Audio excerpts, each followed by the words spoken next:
A continuación vamos a explicar este tema que ya fue explicado en la clase del otro día, pero bueno, sé que muchos de ustedes no han podido acceder a las clases de Classroom. Habíamos visto que en el trabajo número 1 de filosofía teníamos lo que consideramos la introducción a la filosofía. En el trabajo número 2 habíamos estudiado el nacimiento de la filosofía como ciencia con un grupo de filósofos llamados presocráticos que tenían como principal ocupación el estudio del universo, el estudio de la realidad, buscando el principio de todo lo que existe. En el trabajo anterior habíamos visto también a un grupo de filósofos llamados sofistas, y todo esto junto con este grupo de filósofos que vamos a estudiar a continuación son los que pertenecen al periodo antropológico. Los anteriores eran del periodo cosmológico. Y antropológico porque la principal importancia de sus estudios radica en el ser humano. Antropología viene de antropos, que es ser humano, y logos, el estudio. Estos filósofos llamados cínicos fueron muy particulares por la vida que llevaban y por la forma de pensar y de actuar de la época. Se llamaban filósofos perros porque justamente la palabra cínicos viene de una palabra griega que es la palabra kinos, que significa perro. Estos filósofos tenían una vida un poco controvertida, vivían en los lugares públicos, no tenían pertenencias, no vivían en hogares como los filósofos y las personas de la época. Vivían realmente como lincheras, como pordioseros, como podemos ver en esa imagen que se ve en la pantalla, en donde vemos a ese filósofo que ya lo vamos a conocer, que se llama Diógenes, que vivía totalmente despojado de las cosas materiales, de los bienes materiales, y vivía en una bañadera vieja, abandonada, dada vuelta, rodeada de perros. Y justamente estos filósofos del siglo IV antes de Cristo consideraban que las riquezas y los bienes materiales eran un impedimento para la felicidad, que la única riqueza que valía la pena perseguir a lo largo de la vida era la riqueza interior, que consistía en la sabiduría. Y como les decía, eran un poco controvertidos, eran rebeldes, no se callaban la boca, tenían que decir siempre con argumentos, por supuesto, y con la verdad, defendían esa postura ante un montón de personas de la época que lo único que buscaban y aspiraban era a ser felices a través de las riquezas. Se consideraban cosmopolitas. ¿Por qué cosmopolitas? Porque esta palabra significa que eran ciudadanos del mundo, eso significa ser cosmopolita, es decir, no se aferraban a la obediencia de ninguna institución, de ninguna ley externa a ellos mismos. Ellos predicaban la autosuficiencia, una palabra que en griego la podríamos traducir como autarquía. ¿Qué es la autarquía? Ser dueños de uno mismo, es decir, que el principio de gobierno, la única ley que nos puede gobernar es la ley propia de nuestra naturaleza, es decir, que cada uno de los cínicos hoy nos enseña que la ley más importante que debemos obedecer es la que nosotros mismos tenemos en nuestro interior. Bueno, esta palabra autarquía significa ser señor, digamos, señores de uno mismo, dueños de uno mismo, y lo que intentaban con esto era estar al margen de todas las leyes y encontrar la tranquilidad, la paz interior y, por supuesto, la felicidad. Antístenes fue el fundador de esta escuela cínica, fue un discípulo de Sócrates. Sócrates había sido condenado a muerte, acusado de corromper a los jóvenes porque les enseñaba a pensar por sí mismos, algo que se veía mal o raro en la época, digamos.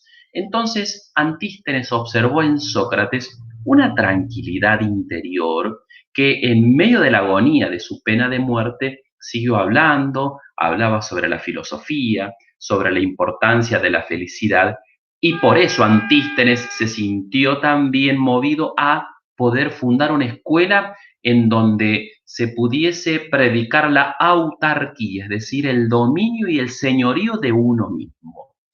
Diógenes de Sinope va a ser el filósofo cínico más famoso, conocido, porque vivía, como lo vimos en la imagen de la primer diapositiva, en donde vivía rodeado de perros, en una bañadera abandonada, tenía un par de trapos que lo cubrían y nada más, y la simbología para ellos era el perro, porque los perros son simples, son libres, despreocupados de las comodidades y otros bienes materiales. Por lo tanto, el estar despojado de las riquezas y de los bienes materiales hacía que ellos se preocuparan únicamente por las riquezas espirituales, la famosa autarquía.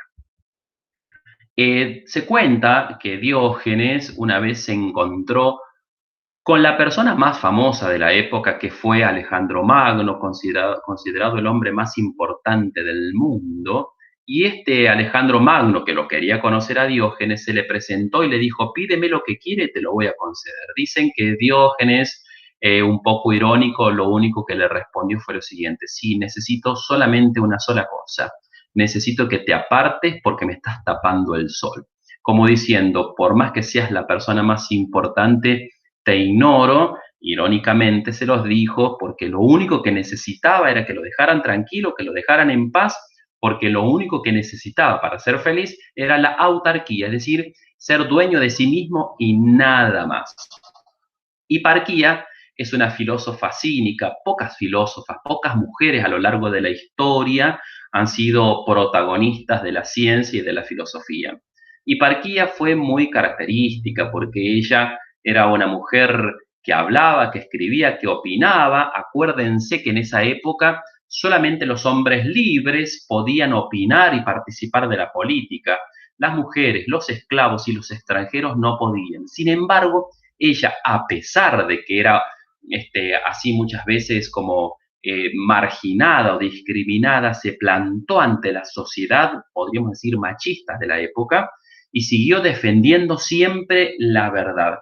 Practicó, recién decíamos la palabra autarquía, ahora la palabra parresía.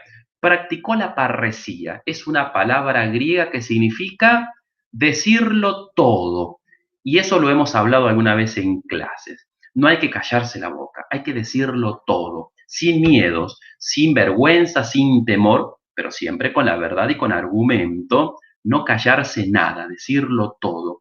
Hoy, Hiparquía nos enseña que tenemos que vivir y practicar la parresía, decirlo todo. Dos palabritas importantes que ya vimos dentro de los cínicos. La parresía, decirlo todo; la autarquía, ser dueño de uno mismo; y si quieren ser cosmopolitas, es decir, ciudadanos del mundo y no necesariamente obedecer aquellas leyes que pueden imponérsenos desde afuera, que sí hay que hacerlo, pero la única ley más importante y soberana es la ley natural o la ley que tenemos cada uno de nosotros en nuestro interior.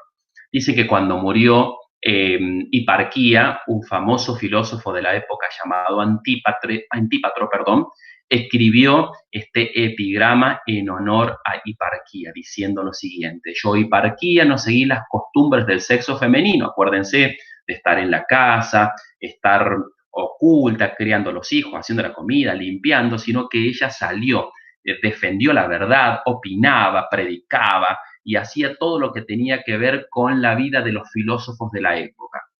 Dice que siguió a los fuertes perros. Los perros son los cínicos, obviamente. No le gustaron las comodidades y los arreglos femeninos, ni el manto sujeto con la fíbula, ni el pie calzado, andaban descalzos. Dice que se olvidó de los perfumes, iba descalza con un bastón.